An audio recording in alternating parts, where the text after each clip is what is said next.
I'd been covering politics. I could go back to Thatcher through John Major. And I think it was just astonishment at the scale of the victory. Everybody knew Tony Blair and Labour were going to win. John Major and the Tories were very ragged at that stage. It was the end of 18 years of Conservative government. There was a lot of sleaze around. They'd lost their reputation for economic competence, although the economy was actually growing again. And it was just the scale of that Labour victory. It was kind of shocking because you didn't think it would be so big, and the Conservatives went down to their biggest defeat since the Battle of Waterloo, and it was the scale of it. I went to the Royal Festival Hall where Tony Blair finally arrived, and he made that New Dawn over Britain speech. Although I will admit I was very tired, and I left the festival hall before he made that speech, and I watched it on TV because many of my colleagues at the Mirror who I'd worked with weren't allowed to go.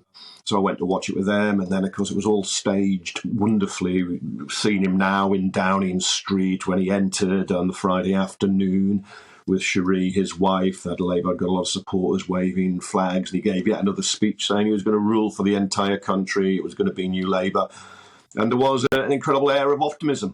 Some of it was carried through. Some of it, as you rightly point out about controversies later, wasn't.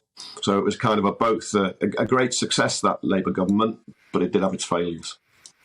Well, let's talk about that. I mean, looking back now with the benefit of hindsight, what is your overall verdict on that period between 1997 and 2010? Do you think Labour just about struck the tone right?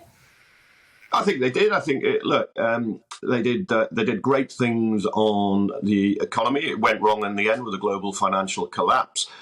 But there was a sustained economic growth. The minimum wage came in. Employment rights were stronger. They transformed health and education from where they were.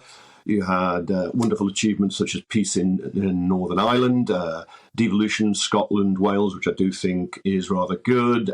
They brought in equal rights, a bit of civil partnerships for gay people, no longer discriminated in that way. Downside, well, you could say they could have done more on helping the poorest in society, although the number of people in poverty did go down.